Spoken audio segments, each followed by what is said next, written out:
Okay, we're about 3 after. We'll go ahead and get started. And I'd like to welcome everybody to our presentation today. You can see that we're starting off with a kind of an exciting photo here. If this has ever happened to you before, where something breaks that you don't expect. Of course, this case, it's a windmill. Hopefully, nobody's ever gone through something that bad, but there's a good chance you have if you've been in the industry for a while.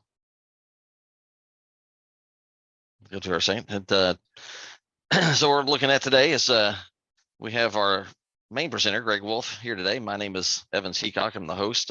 Greg is the president and CEO of Fischer Block. He's been working on a product that helps cut costs for power plants using AI and machine learning. And again, just want to welcome the folks here today. And if you as we go through, if you have questions, you can type them in. Typically, we will answer questions at the end of our program, but you can definitely put them in at any given time. And you can type them in and you'll be able to ask them at the end. And going through talk about our challenges that that we have in the industry from all power generation and industrial type situations. We have how Fischer Block and Certrec are working together on this product and getting it out to clients in the end, and how they're looking at information and how they can use that. Greg will definitely go into how predictive analytics works, from a standpoint of all the challenges that are out there facing the industry today within the various platforms, generation, again, industrial use cases. He'll go through several use cases, some new ones that are popping out there, the ease of installation for the for Fischer Block, and then of course fault recording and NERC compliance. And then we'll go through conclusions and Q&A at the end, like we said a minute ago. So here at Certrec, we're helping various customers, our customer base, in different ways. One of them is compliance through software as a service, SaaS type application. Then also various SaaS other services, NERC. We also help the nuclear power industry in different ways. We also do work with cyber, so some of these focus areas that are out there, cybersecurity for utilities, and not only cyber, but going of course into more of the physical security. We've seen some of that recently, but today's focus area is going to be digitization.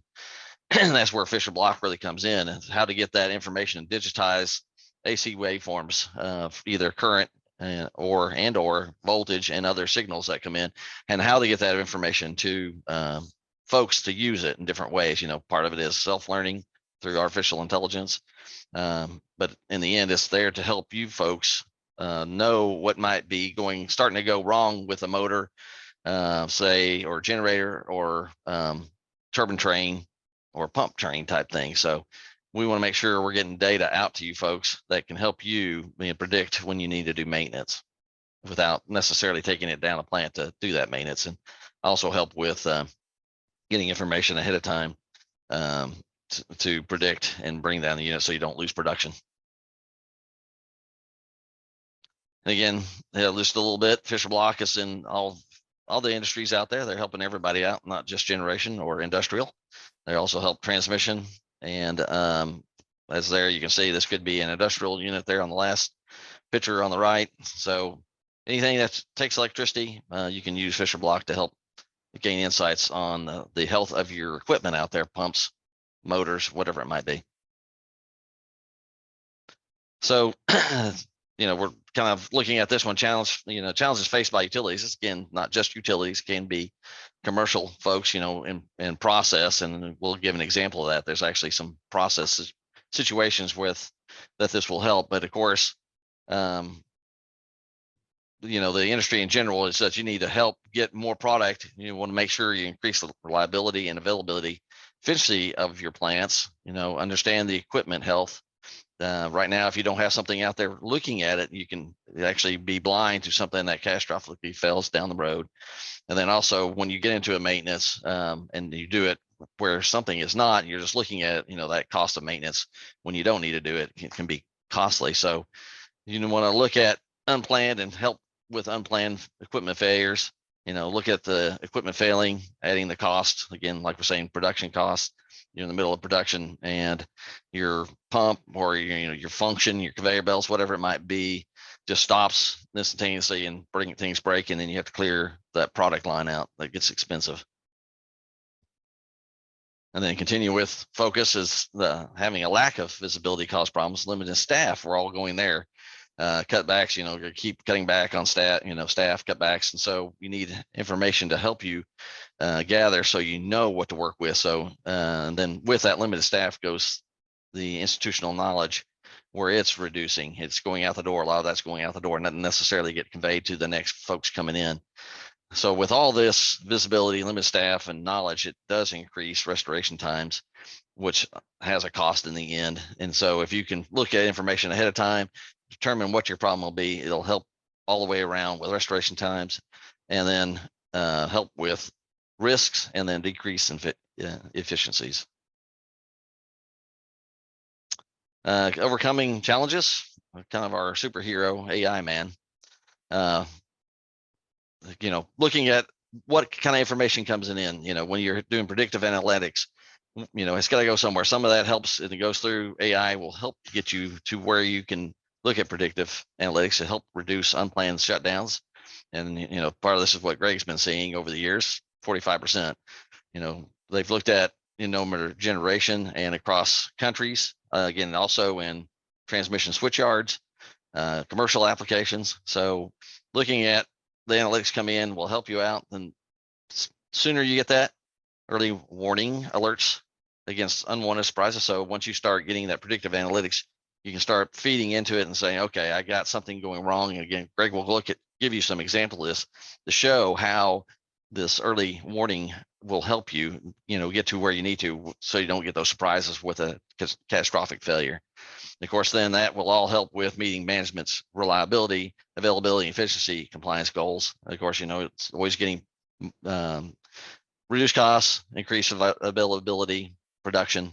All this can feed right into helping with that artificial intelligence and predictive analytics. And then also reduces reliance on spreadsheet, because now you have all this coming into the database. The database is actually sorted and reviewed, by folks. The artificial intelligence built into it helps ping specific items instead of having to look at it every day, and you determining the artificial intelligence helps you get that information. So it gets you more detailed insights on what's going on with equipment. And then of course, all these specialized databases laid for correlation helps tie everything together so that you can see what's going on. So it's not just one piece of information, you're looking at multiple pieces of information that ties it all together to help you make decisions as a maintenance person or as a manager, trying to determine what needs to occur next. And of course, with that, now we'll go into Fischer Block here. And like I said, Greg will go through and discuss the product here, and then we'll get into how Certrec will also tie into this. So Greg. Great, thanks, Evans. I appreciate the opportunity to talk about our platform. As you indicated, monitoring a plant, the signals running through all of the assets, the voltages, the currents, the digital signals even, and capturing those events and those scenarios that lead up to failure, we believe is key to predicting the next failures. And I come from a world way back early in my career in the portable equipment world, where in many cases that equipment is used in a reactive mode. And what I saw was that monitoring all of these signals and conditions on a continuous basis provided the ability then to truly capture what leads up to failure, and then therefore predicting. And so we at Fischer Block, going back now almost 10 years, have developed this platform of predictive analytics on server-based Wave IQ. However, we don't rely solely on the customer system providing us the data. We actually have a sensor layer, which we call smart blocks there on the left, that install typically with no outage, no wiring, very non-disruptive, very efficient, clean installation. And then those devices are communicating with each other and with the Wave IQ platform that can reside in many different architectures, whether it's on-site or remote. And then we're capturing those conditions leading up to failure. We're learning from them. Wave IQ and the smart block fleet talk to each other back and forth. And so the smart blocks continue to get smarter in terms of what they're looking for. in terms of conditions of interest before they will then send data to the WaveIQ platform, where then that data is archived compared to histories of a given circuit or asset, compared to like circuits and assets, and statistical analysis is done. Neural networking is done in terms of the AI deep learning. And then when the users need to be made aware of certain conditions, then that takes place as well in terms of the user-friendly dashboards, or they may be mobile alerts, emails, whatever has been configured for that installation. And so we're very excited with this platform. We have several use cases to run through today, and very, very happy to do so.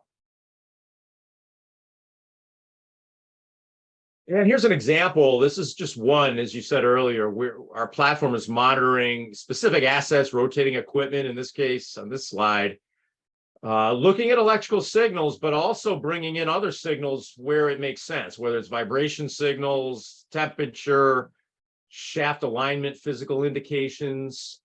Typically, though, if there's a mechanical problem, it will actually affect the electrical signal. And so in most cases, whether it's an electrical or mechanical issue that's forming, we see that in the electrical signal, three-phase volts and current, and we can validate that with mechanical sensors if we need to. But we're focused on providing visibility on the health of assets and systems, primarily based on three-phase volts and current high monitoring, thousands of samples per second monitoring. And so this is some of the typical electrical and mechanical problems that manifest in the electrical signals. So, on the right there, if there's a problem with the electrical signal, whether it be harmonics or could be shouldering due to high resistance fault out on the grid, damaged insulation can affect balancing. It can affect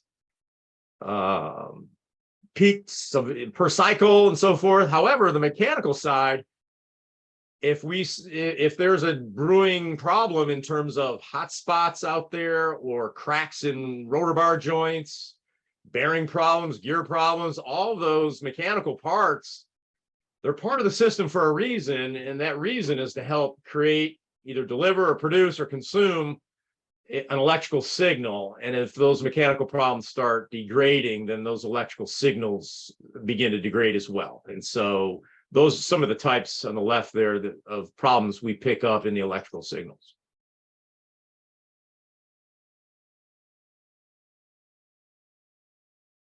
Oh, okay. So as part of the electrical signals, like we've talked about, so something new that's recently come out, and you can see this was a letter from California ISO going out to various companies out there that are tied from a generation standpoint.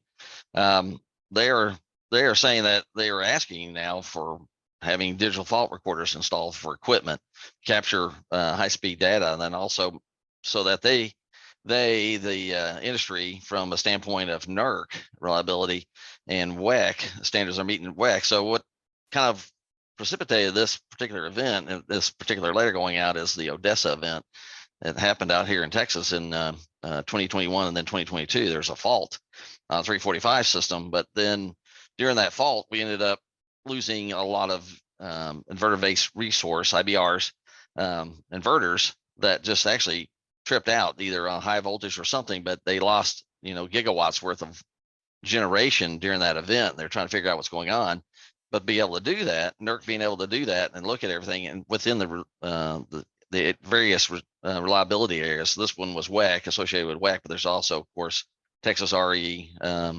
NPCC, CERC. So all the different regions are kind of looking at this and saying, we need some data to make sure we're capturing this information. And that's kind of where this device, where the Fischer block will actually come in and record that information, be able to get the information so they can look at it. Correct?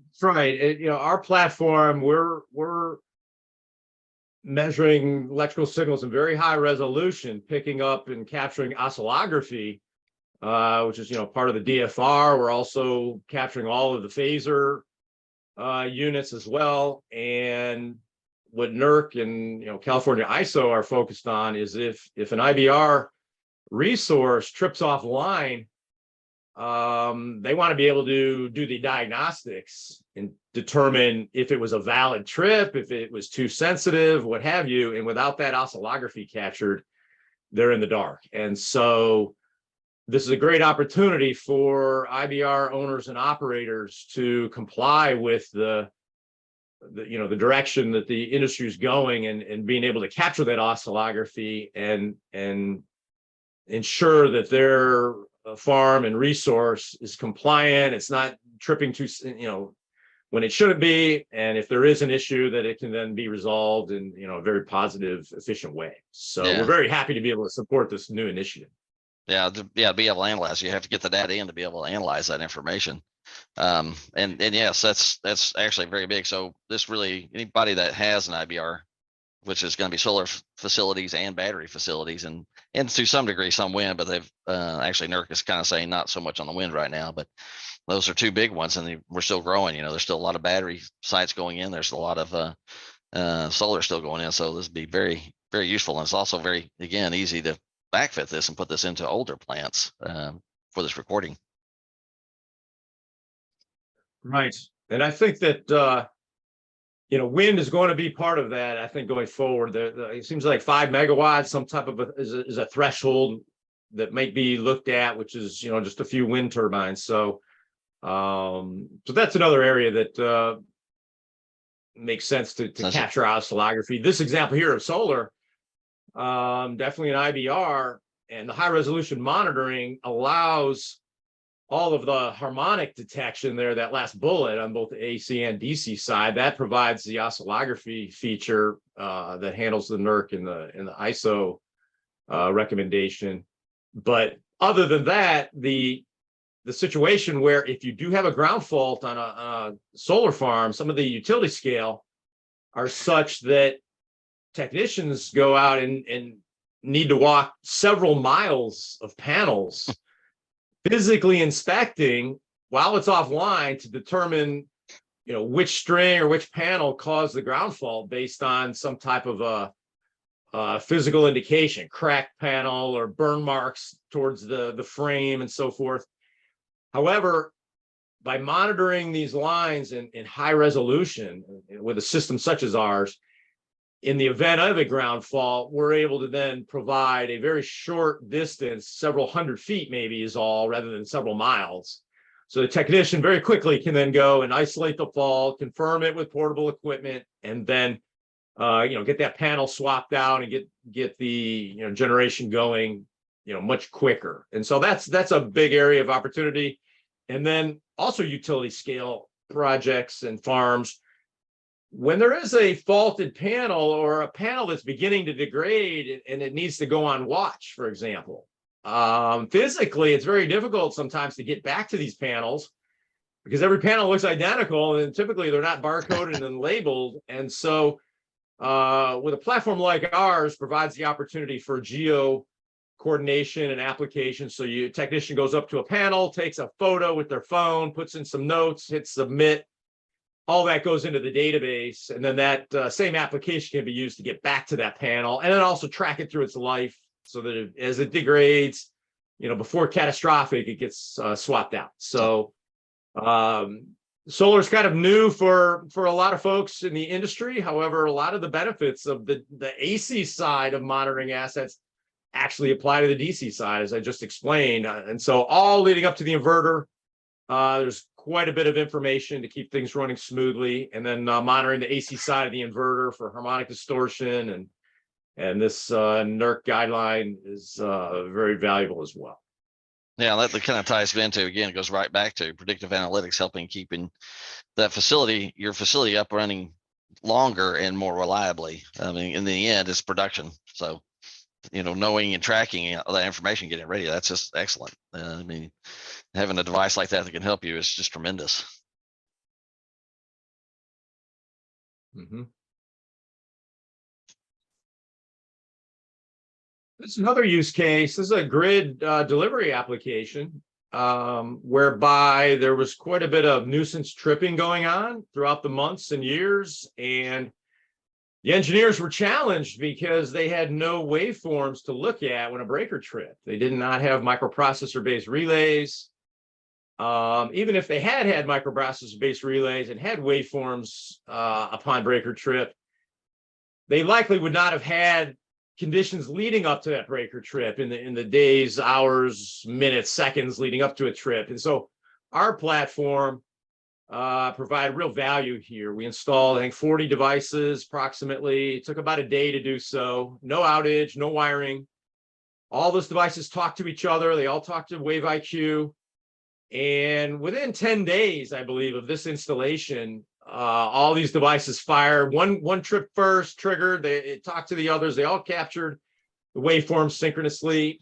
We're able to provide very advanced sequence of analysis, sequence of events on one time scale, all 40 waveforms, ComTrade format, and provided high visibility into what happened, which bus or feeder tripped first, how it propagated across feeders and buses, why multiple customers had an flicker issue or what have you, or had their circuits tripping off based on what maybe initially started on another bus or circuit. And so this is a kind of growing value for the industry, in our view, is being able to have full visibility of a substation network where in the past it might not have had any visibility at all. And so this is one of our core use cases for the grid delivery applications. So hearing what you said just then, you talked about wire, you install them online and also within a short amount of time. So back when I was in the industry doing these things and trying to look for something to record, we had digital fault recorders. Of course, all that took wiring, right? So you're saying all this stuff can be installed online at power and without issue, which is. That's right. I mean, many substations, or those substations, I should say, that do have large DFRs, digital fault recorders, typically, probably in nearly every case, in order to install that equipment, there needed to be a fairly extensive outage and fairly extensive rewiring, which required obviously drawing packages, engineering teams, multiple weeks, months, maybe years even, to rewire all that. What we do in this particular case, for those that are familiar with protection relay panels, nearly every protection relay on the grid has its wiring going through what the industry calls a test switch or a test block. You can see those, that third panel in from the left does not have one of our devices, just a black cover. That's just a dust cover, two plastic thumb screws. It comes off, and then technicians do periodic testing of those relays. What we do in this particular variant, we take that cover off with those same two thumb screws, but instead of putting on the same dust cover, we put our device on. And we've got spring-loaded pins underneath our cover that make contact with those knife blades underneath. Those knife blades power our device, or we'll use power over Ethernet. There's actually an Ethernet cable that we run right through that bolt that's mounting that test switch. And so with a simple test switch cover replacement, no outage, and then without any wiring, then we're measuring three-phase volts.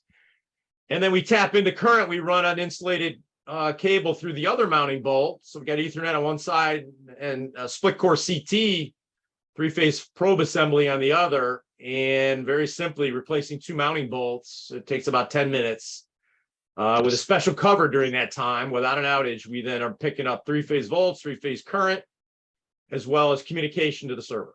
Yeah, that'd be kind of on the next slide. We can kind of show how that's mounted.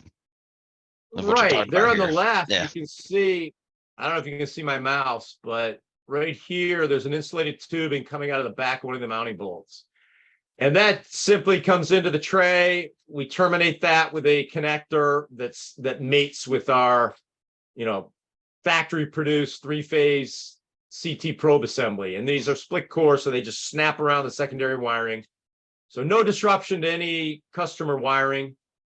On the right side is an installation whereby we actually installed our device on the back of the test switch. So now we're actually behind the panel.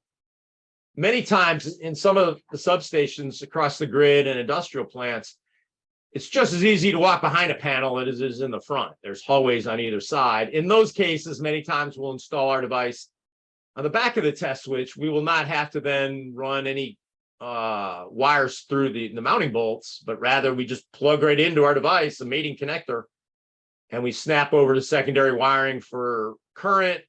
We're using spring-loaded pins underneath for voltage, and then Ethernet cable or fiber, even Wi-Fi in some cases, communication. Yeah, the nice thing about that is, like you're saying, with the split core, you don't have to disturb the existing wiring, which keeps you out of testing too, and miss wiring afterwards, right?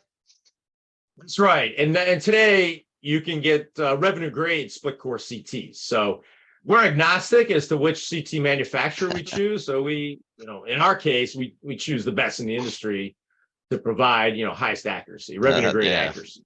Yeah, you need that for your traces so you can see what's going on for the reproduction of those sine waves. So yeah, I can imagine. Okay. That's right. And then we actually calibrate the frequency response of those CTs. So therefore, we're able to monitor three-phase volts and current harmonics, and also harmonic direction.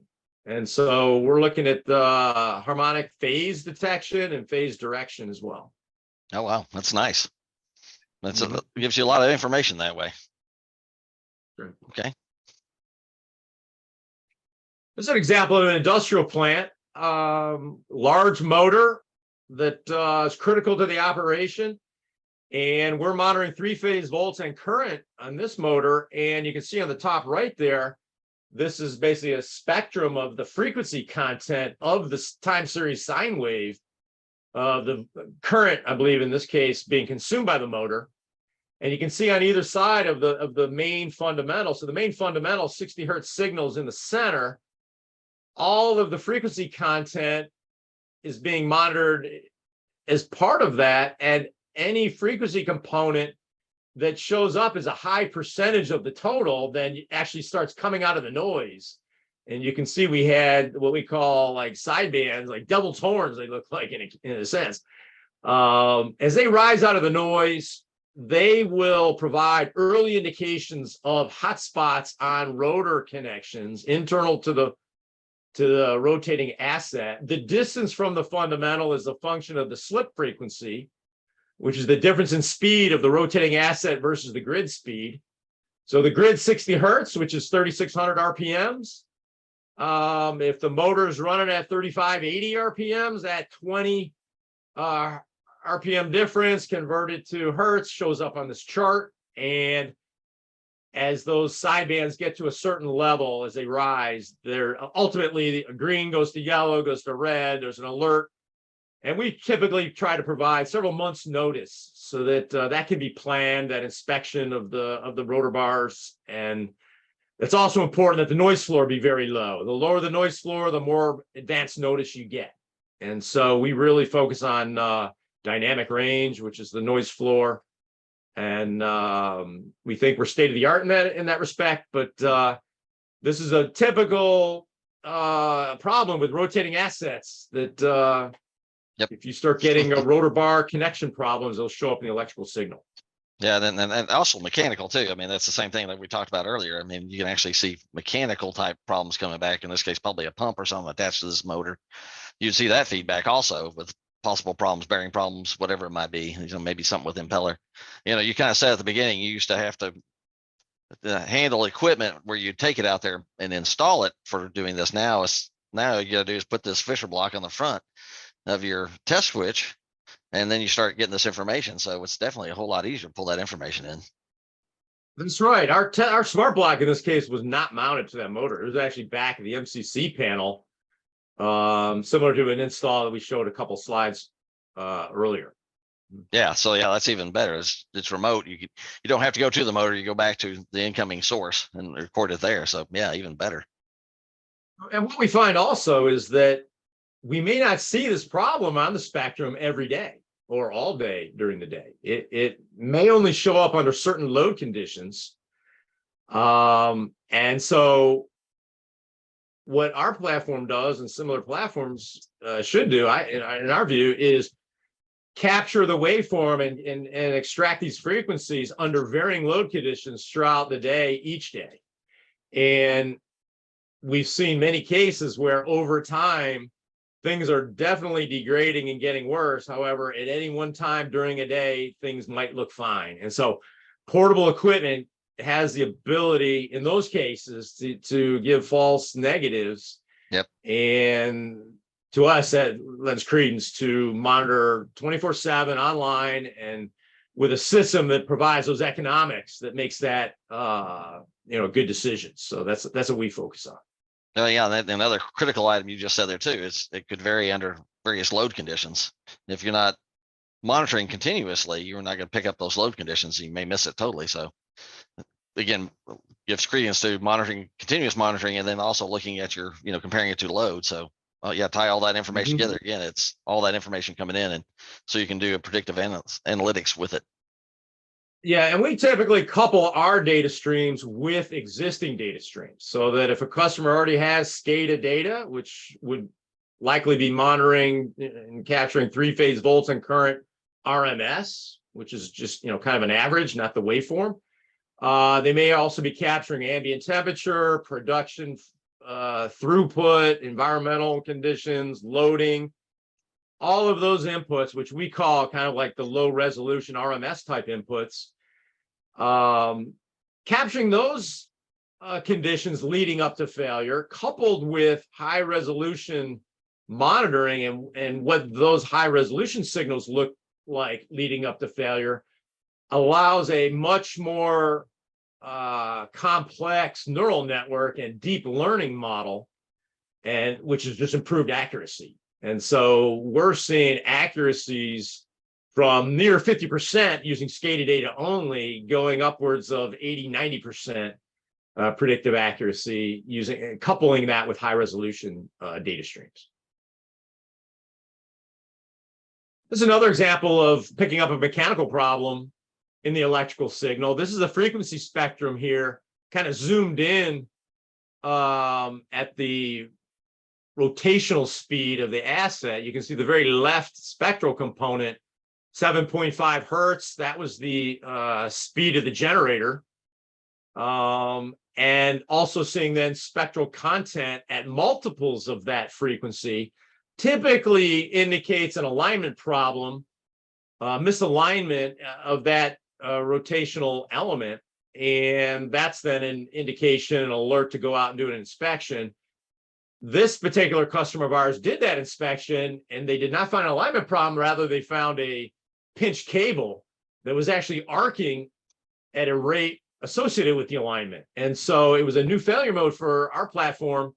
And that's since been added to the platform so that when our smart blocks and Wave IQ see the same spectral pattern, not only is an alignment diagnosis recommended, but also a pinched cable type recommendation. And so the learning of the platform, and it's very important that what is discovered during any of the repairs and inspections actually be logged so that our system has that feedback loop and that therefore brings all this information, including even photos, right at the fingertips of the operators when there is an alert. So we're really focused on giving alerts, but also this is what was found when that type of condition was captured in the past. And so a very interesting failure mode here. This is out on the grid, capacitor, switch bank controller, or substation within a plant. I can't recall now. It's been a couple of years. But a lot of people are, in the industry are aware of what a capacitor bank is and what it does. Some people may not be as familiar. Just real quickly, though, to provide maximum efficiency, you want your voltage and current sine waves to line up. So when volts peaks, current peaks. When voltage waveform crosses zero, that's when you want your current waveform to cross through zero. And if there's a lot of inductive assets on the line, such as motors, typical motor, that voltage and waveform, those signals can deviate in time and cause inefficiencies throughout the whole plant and even neighboring facilities. And so utilities and large industrials will put capacitor banks on the line that can be switched in and out. And when those phase shifts due to inductance get too wide, they switch in more capacitors to offset the inductance and bring those waveforms back in line. Well, switching capacitor banks in and out at high voltage, that needs to be done in a very controlled way. You don't want high voltage and high current going through those contacts when you switch in and out. You want to switch in and out capacitor banks at zero crossings.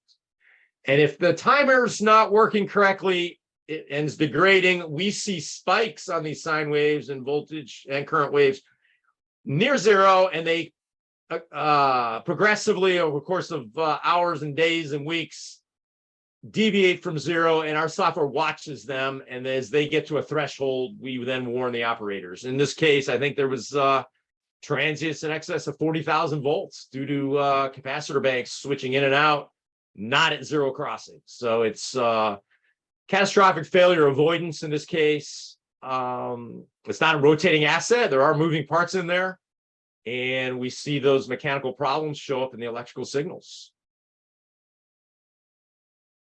And real quickly, lightning arrestor, several hours and weeks leading up to a lightning arrestor failure. Even measuring RMS currents and voltages, we see transients. So it's not just in the waveform, but also they can get so bad they show up in RMS calculations, which are averages typically over multiple cycles. And those can be alerted as well. And that's actually a situation where action was not taken and then ultimately breaker tripped.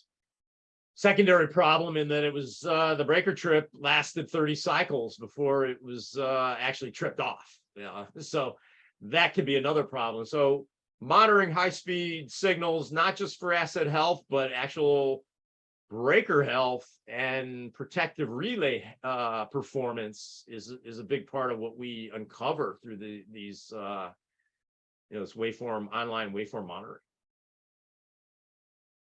And then most recently, we've launched a module whereby WaveRQ, our platform, software platform, and analytics is looking at a live video feed, pixel by pixel, and looking for what it has been trained to look for. In this case, hotspots, thermal imagery, arcing. And as our platform sees these indications in a live video feed, it can then trigger all of our smart block devices that are on the network to capture the electrical signals synchronously with those arcs and hotspots, so that we're now growing our waveform, electrical signal waveform library associated with hotspots and arcing at an accelerated rate. We're not needing to wait for a breaker trip. And building those libraries then allows our platform the ability to detect similar arcing and hotspots in areas of the grid where we do not have a video feed. So it's learning from video feeds with some of our partner customers, and then taking that learning and applying it across the grid, across plants, to detect arcing and hotspots without video feeds. So it's something we're very excited about. We just demonstrated this 2 weeks ago at the IEEE Grid Edge conference in San Diego. We actually had laser pointers in various model substations in rural areas where we had tree branches on lines. And as soon as that laser beam hit any of the assets and trees we were monitoring, 12 contrary waveforms were captured by all of the smart blocks we had in the trade show booth. It's one of those situations where we had a live demo of our technology. A lot of times your consultant don't do a live demo, show a video of the feature, but we actually had that live. It worked out great. It was a lot of good discussion with customers and industry. We really enjoyed that. I think you take it back here, Evans. Well, part of this is definitely what all he's presented is you can see where you've never seen before, kind of like the glasses on backwards there. Just going through it, it's definitely an easy device to install. As you can see, I mean, of course, it's always easier to see in person, but very, very simple. You put it on the outside, you got split core CT, so you can't beat that. If you can do it without interrupting your signals and, without taking an outage, it's all the better. So that's definitely a great thing just by itself. And then of course the visibility it provides, all the information, you heard Greg say, you get lots and lots of insights to various things that you may not have ever thought about before, but with the predictive analytics and the its learning capability to look into systems, degradations, various types of degradation, from rotor bars to, as we saw a cable that was shorting, off a generator, all that information. So you're gaining lots and lots of insights that you didn't have before, and you can get into it again. It's predictive analytics instead of reacting to something. You can get out ahead of it and make sure you take your outages timely and what makes sense. So yeah, this is a wonderful thing.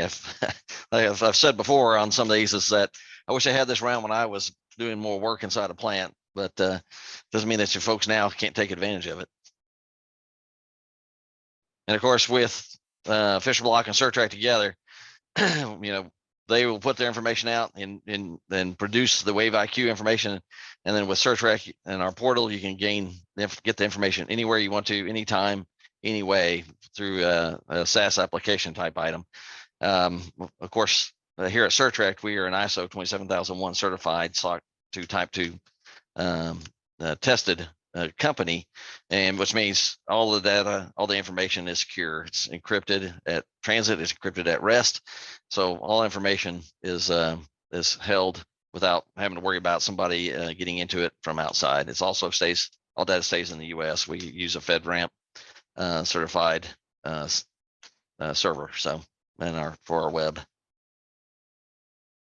And of course, some of the things, we talked about this a little bit beforehand too, is the CAISO information they're looking for, WEC, and of course NERC looking to get information, disturbance monitoring and reporting that this device actually meets those requirements from the dynamic recording, the dynamic disturbance recording, sequence of events recording for faults, and breaker tripping. So this device will help definitely with meeting PRC2 requirements by NERC, and then also VAR by keeping an eye on voltages. If you're a generator, you want to make sure that you're recording your voltages, make sure you stay within your operating guide by the transmission operator. They say, here's your voltage schedule, and this will help make sure you stay there and can alert you if you start getting outside.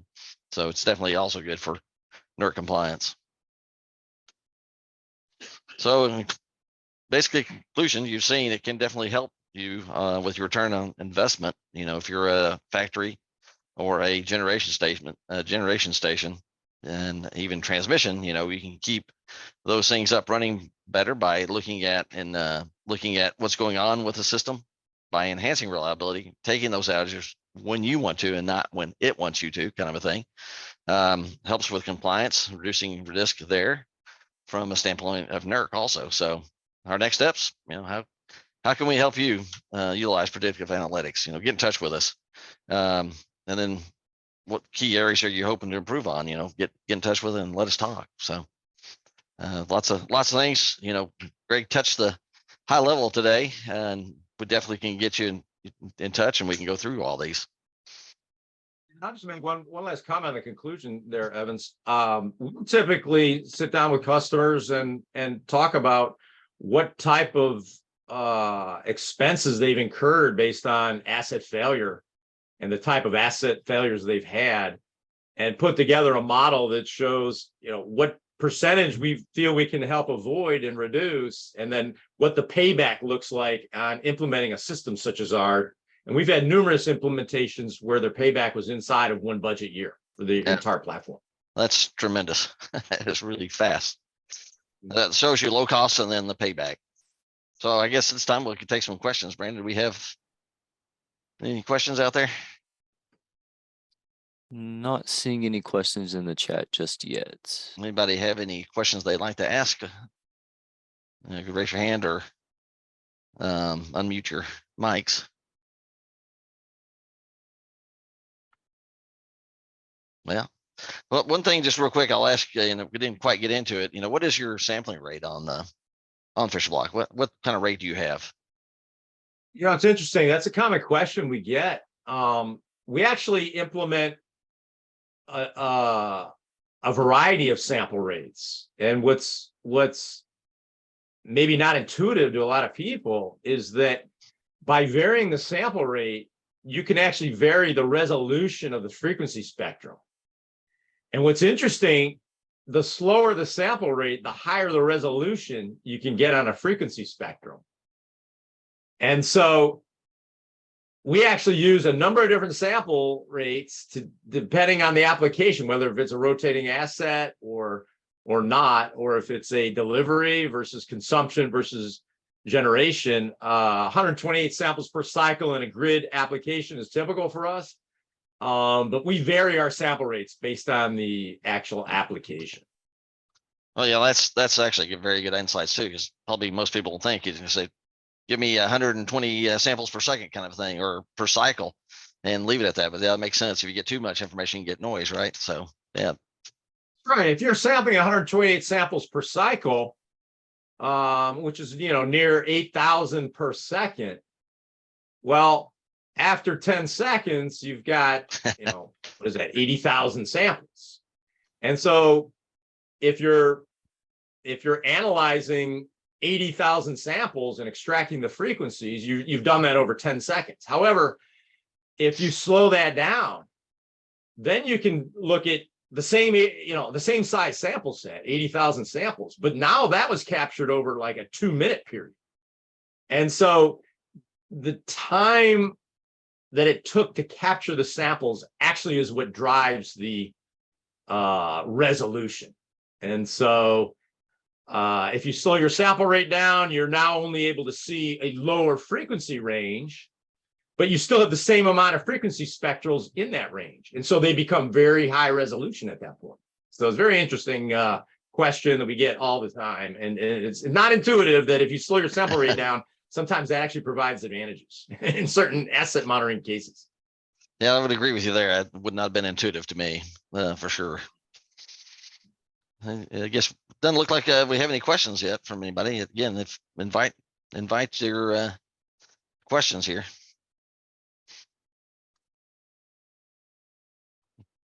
It's funny, never how it ends up. Last time we had to finally end it. There were so many questions, but not today. So okay, there's one in the chat. I see. I don't know. Maybe that's not a question.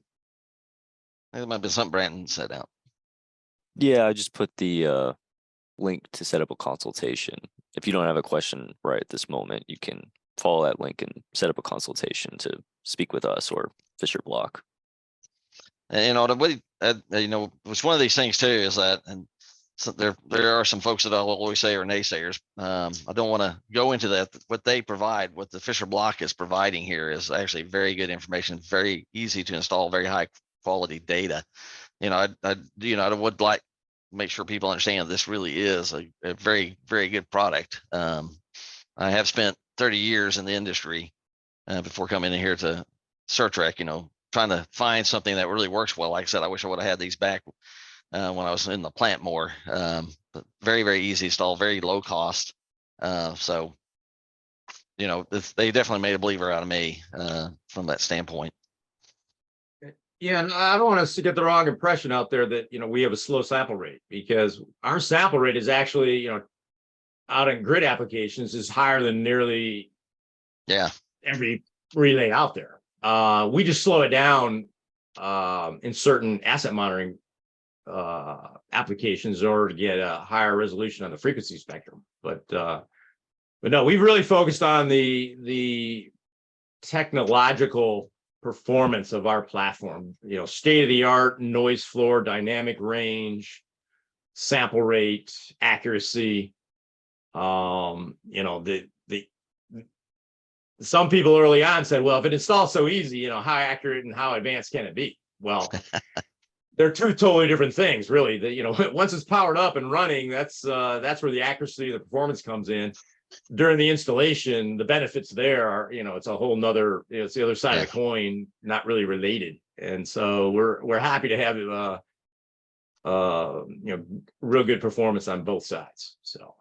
And then you've said you've had a number of years now too to also help build your analytics into it. one of those things that you talked about, even with sampling, changing your sampler rate, that's all feedback from learning, from having your product out there, right? So you're continuously not just leaving it say this is as good as it's going to be. You keep on improving. You're looking at what kind of analytics you can put into determining what's out there. So you have a large library now of various types of things that y'all seen, like I think your cable, the cable fault one that you talked about, you thought it might have been a bearing or something, something else. And then when you start looking, they found the shorted cable. So there's experience behind it. And that's really what you're bringing to it, is experience, not just signals.